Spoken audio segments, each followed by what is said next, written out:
En tiempos de Salmanasar, ayudé con muchas limosnas a mis hermanos, es decir, a mis compatriotas. Daba mi pan a los hambrientos y ropas a los que estaban desnudos. Y si alguno de mi raza moría y su cuerpo era arrojado fuera de las murallas de Nínive, yo iba y lo enterraba. También enterré a los que Senaqueric hizo asesinar cuando tuvo que salir huyendo de Judea, después de que el Rey del Cielo lo castigara por las blasfemias que había proferido. Lleno de ira, hizo matar a muchos israelitas, cuyos cadáveres yo robé para enterrarlos. Senaquerib los buscó, pero no logró encontrarlo. Ese es un fragmento del libro de Tobías, es parte de esa inspiración que le sirvió al fundador de esta orden de los Fosores, a fundarla precisamente, a crearla, orden a la que usted pertenece, hermano Hermenegildo. Y me gustaría hacerle una pregunta. Hay personas que ya desde niños sienten una vocación hacia la religiosidad. De hecho, tenemos el famoso caso de Fray Leopoldo de Alpandeire, que uno le preguntaba ¿qué quiere ser de mayor? Cuando tenía 8 o 9 años, y él respondía de mayor quiero ser fraile. Pero es igualmente sencillo que una persona sienta una vocación tan temprana por una orden como es la de los Fosores, dedicada precisamente al cuidado de los cementerios y el cuidado de los difuntos. Se ha referido a Fray Leopoldo de Alpandeire. Le digo que tuvimos un hermano muy querido aquí en Guadix, Fray Tobías, era poeta, y él fue enfermero, porque antes de ser hermano Fosor fue capuchino.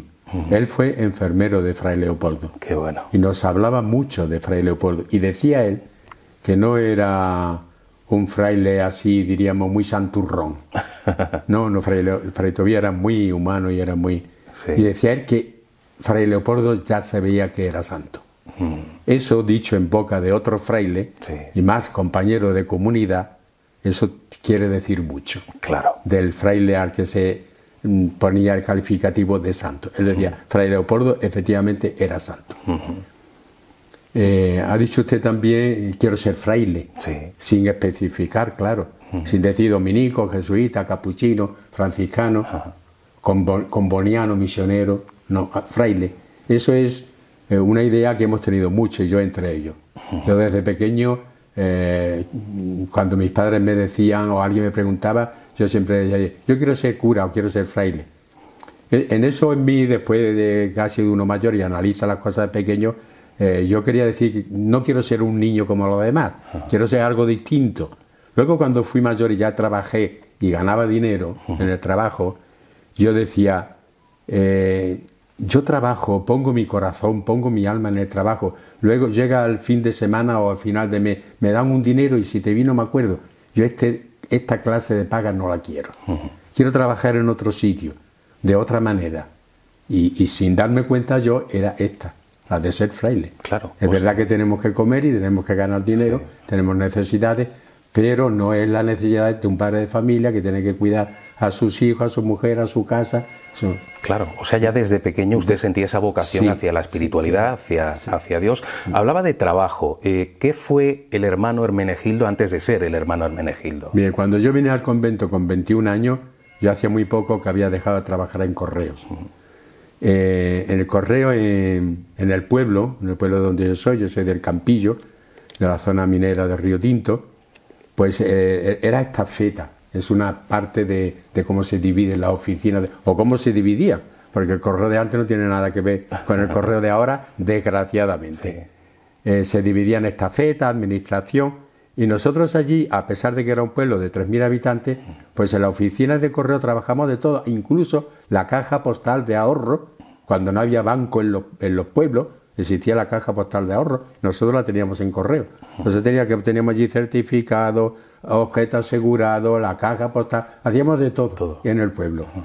Y yo pertenecía a ese cuerpo más que nada porque el cartero principal, tenía 5 hijas y era un hombre muy instruido en la religión, muy instruido. Yo de hecho rezaba con él muchas de las partes que luego he estado rezando en el convento. Al margen de esto, cuando vine al convento me preguntaron si yo había pertenecido a alguna familia religiosa y yo les dije que no. Pero cuando empezamos a rezar, al segundo día yo ya rezaba el rezo como los demás hermanos. Claro. Y claro, ellos dijeron, oye, que no ha estado nunca y viene aquí al segundo día ya, era porque yo me manejaba rezando con el cartero. Claro, tenía Era un hombre que había estado en el referente. seminario, su padre también había estado en el seminario, y era un hombre muy religioso, y rezábamos. Yo lo recuerdo con muchísimo cariño, porque muchísimas veces estábamos en el bar donde esperábamos el autobús, donde recibíamos la correspondencia, y eran las 7 de la tarde y tocaba el Ángelus, y él se quitaba la boina, nos poníamos de pie y rezábamos el Ángelus. Eso lo hacían muchos cristianos antes. Ahora ya algunos que me oigan no sabrán ni de lo que estoy hablando. Claro. ¿Y cómo desemboca concretamente en esta orden de los Fosores? Bien, pues como trabajaba en correo, pues en mi pueblo había un chaval que se carteaba con un fraile, hermano Fosor, de Huelva, porque en Huelva había comunidad. Entonces, como yo estaba en correo, yo le llevaba las cartas a este muchacho, a su padre, del fraile. Y un día, estando en el autobús, esperando el autobús para recibir la correspondencia, se bajó un fraile. Y era Fray Bernardo María de la Cruz, casi cofundador con el hermano José María de Jesús crucificado. Entonces dije, caramba, está este fraile aquí. Entonces, al enterarme que estaban en Huelva, en la comunidad de Huelva, yo tenía 2 amigos que estaban en el seminario. Y como yo trabajaba en correo, le he dicho, pues viajaba en el autobús gratis. Porque claro, yo iba por la correspondencia, claro, y al ayudante del autobús nos conocíamos, éramos como familia, de tratarnos 3 veces todos los días que teníamos que bajar por la correspondencia. Viajaba gratis. Y muchos fines de semana me iba al seminario. Y desde el seminario, cuando ya tuve esta cosa de los hermanos Fosores, visitamos el cementerio y allí los conocí. ¿Y se enamoró en cierto modo de la orden, quizá? ¿No? Los vi trabajando y yo dije, caramba, esta forma de trabajar, ya le he dicho antes que yo quería trabajar de una manera distinta. Sí. Esta forma de trabajar a mí me está haciendo mella, me hace... Y de hecho, pues ya me puse en contacto con el superior de Huelva y recuerdo que fue un 30 de abril y 1 de mayo, que el 1 de mayo es fiesta, y el 30 de abril o algo así era sábado, había un puente, y me fui con ellos a vivir en Huelva. En vez de quedarme en el seminario, me fui con ellos.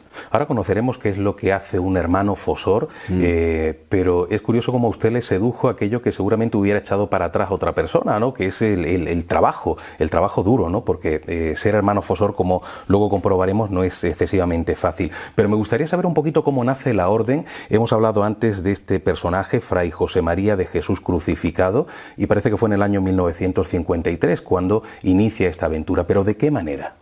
Él estaba, él se fue después de hacer la mili, después de terminar la guerra, hizo la mili y estaba trabajando en la Catedral de Granada. Y él también sentía esa inquietud religiosa desde pequeño. Él era un hombre, y yo tuve la suerte de ser su enfermero durante 12 años y medio, le dio una trombosis cerebral y se quedó paralítico. Entonces él necesitaba ayuda día y noche. Y he dicho la suerte, se puede decir también la gracia, de ser su enfermero, desde que le dio la enfermedad hasta que murió. Y él también sentía desde chico la inquietud de ser fraile. Y estaba trabajando en la Catedral de Granada, como he dicho, hizo una visita a los ermitaños de Córdoba. Y entonces decidió ingresar. Ingresó con 21 años, también casi con mi edad, en las ermitas de Córdoba.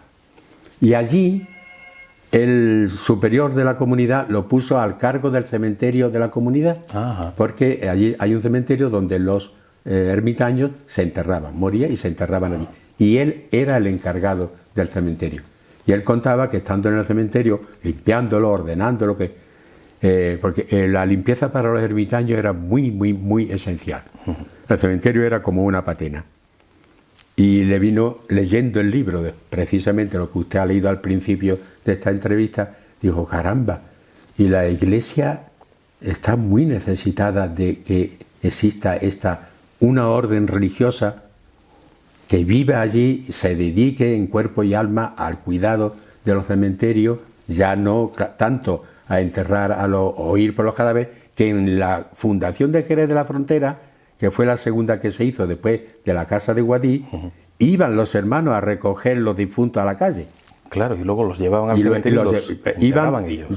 No los llevaban ellos a su casa, como hacía Tobías, sí, pero ya iban con podríamos decir, una especie de Cruz Roja, que no era la Cruz Roja, pero la Cruz Roja no iba por los difuntos. Cuando se suicidaban, o había un accidente en la vía pública, en el tren, algunos se suicidaban en un árbol o en un pozo, ajá, y iban los hermanos con un camión del ayuntamiento, recogían los cadáveres y los llevaban al depósito municipal. Curioso. Pero iban los hermanos a recoger los cadáveres. Ajá.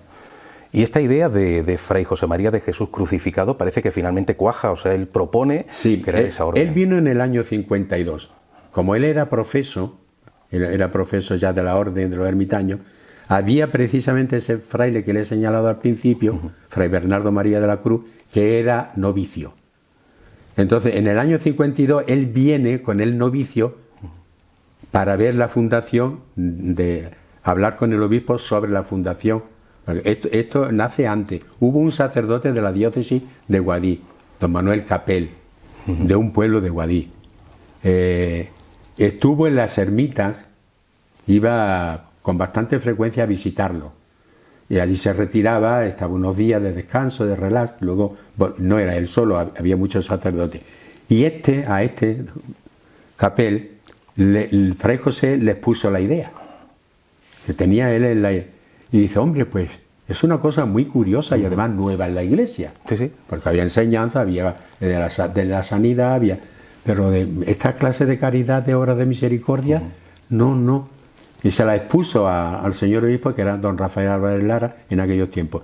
Y hay una frase que nosotros la repetimos mucho, porque cuando el señor obispo oyó el relato que este sacerdote le dijo del ermitaño, Fray Hilarión se llamaba entonces, de la Sagrada Familia, el obispo dijo, es una nuez. El exterior es muy amargo, pero tiene un interior muy sabroso. Fue la frase del señor obispo. Y entonces les mandó a llamar, estamos hablando del año 52, y vinieron los dos. Entonces estuvieron hablando con el señor obispo y ya, diríamos, se empieza a fraguar o a cocer la fundación. Él, el hermano José María, tuvo que volver, el hermano Hilarión, tuvo que volver a las ermitas porque era profeso. Y había salido con permiso, pero no tenía el permiso para hacer una fundación y dejar definitivamente la institución, la comunidad de los ermitaños. Y Fray Bernardo se quedó aquí, porque Fray Bernardo, como era novicio, diríamos no tenía compromisos oficiales con la institución, con los ermitaños, y se quedó aquí. Y Fray José María se fue y volvió en el año 53 al principio, y en febrero ya se hace el asiento ya de la institución como tal, diríamos institución religiosa, en el cementerio de San José, de acuerdo con el señor obispo y con el alcalde. Como bien dices, una idea muy originaria en su momento, una idea muy curiosa, por eso es aceptada, pero a pesar de que la orden se extiende en diferentes lugares, luego se ha ido clausurando, hoy día creo que solamente está en Guadix y en Logroño, luego hablaremos de eso, pero aún así no se extiende demasiado, o sea, no es una orden que finalmente esté en casi todas las ciudades o en muchos cementerios. ¿Por qué ocurre aquello? No, sí se extiende, no estoy de acuerdo con esa idea. Sí se extiende porque fíjate que en pocos años nosotros estuvimos en Guadix, que fue donde nacimos, fuimos a Jerez de la Frontera, fuimos a Huelva, fuimos a Pamplona, fuimos a Vitoria, fuimos a Logroño, fuimos a Mallorca. Sí se extiende bastante. Sí. Lo que pasa es que, claro, es una orden que para irse a un cementerio no se puede ir con uno o dos religiosos, como otras órdenes pueden hacer una fundación, porque para llevar un cementerio normalmente una persona o dos no son suficientes. Por ejemplo, en Jerez teníamos que estar 6. Claro. En Pamplona también está 6, entonces no se reunía el número suficiente de vocaciones para asistir, para extenderse más pronto. Claro, quizás ese era el problema de que no se extendiera todavía más. O sea, es cierto que se extiende, pero no es como otras órdenes que prácticamente en cada ciudad estaba presente, ¿no? Sí, pero al cabo de muchos años. Sí, sí. Aquí no hubo espacio de tiempo para irse a más sitios. Claro. Después nosotros tuvimos vamos a decirle la mala suerte, vamos para entendernos, que viene el Concilio Vaticano, después del Concilio Vaticano empieza la institución religiosa a sufrir mucho abandono de vocaciones y a la vez escasez, gente que está y se va y gente que está afuera y que no entra. Y ese ha sido el motivo, y no otro nunca, en todas las fundaciones que hemos cerrado. El motivo es que la ciudad ha crecido, Sí. con el tiempo va creciendo, el número de vocaciones no va creciendo con relación a la necesidad que tiene el cementerio, y llega un momento en que ya los hermanos Fosores que están allí no son suficientes para llevar el cementerio como a nosotros nos gusta que se lleve. Claro, los Fosores, el hecho de que trabajen en cementerios o que trabajaran en el pasado también en otros lugares en cementerios, significa que estaban haciendo una labor pública, una labor social. ¿Eso implica que costee ese trabajo el ayuntamiento en lugar de la iglesia o no? Claro, nosotros como toda la persona, tiene unas necesidades. Claro. Entonces nosotros, si estábamos dedicados a trabajar, era justo Sí. no vivir como reyes, pero vivir como soldados. Sí, como mínimo. Entonces ¿no? se hacía una especie de contrato laboral con el ayuntamiento.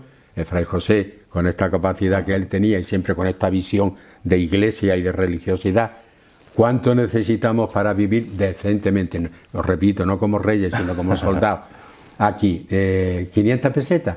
Pues 500 pesetas le decía al ayuntamiento que nos tenía que proporcionar. Claro. Entonces el ayuntamiento normalmente nos daba casa, luz, y lo que nos daba era para el sostenimiento de ropa, comida, Lo básico, claro. lo básico. Entonces hacíamos una especie de contrato, repito, con el ayuntamiento, y hacemos, porque nosotros estamos viviendo aquí en Logroño de la subvención que el ayuntamiento nos da cada mes. He leído por ahí que Fosor viene de fosa. Es cierto que es así, ¿verdad? Sí, en las antiguas catacumbas de Roma había un grupo de personas que, recogiendo la tradición de Tobías, se dedicaban a recoger los cuerpos de los mártires y enterrarlos en las catacumbas. Y esa, que no era una orden religiosa, pero una reunión, diríamos, de lo que hoy se diría una asociación pública de fieles, se diría hoy, pues se dedicaban a recoger los cuerpos de los mártires y enterrarlos en las catacumbas, y eso se llamaban Fosores. Claro. Y cuando a nosotros nos pensaron en ponernos nombre, el vicario general de la diócesis de Guadix, don Germán Jañez Núñez, que era una lumbrera, pues dijo, el nombre que os pega es esto. Y no nos gustaba a la mayoría. No. Eso de Fosores. Sonaba raro. No nos sonaba bien. Pero él decía, no sonará, pero es que esto os vincula con aquel grupo de cristianos, y entonces nos apellidamos de la misericordia por las obras de misericordia que hacemos, espirituales y corporales. Claro. Pero el nombre de Fosor viene de ahí, de recibir nosotros la tradición de aquellos Fosores del tiempo de las catacumbas, de los primeros cristianos de Roma.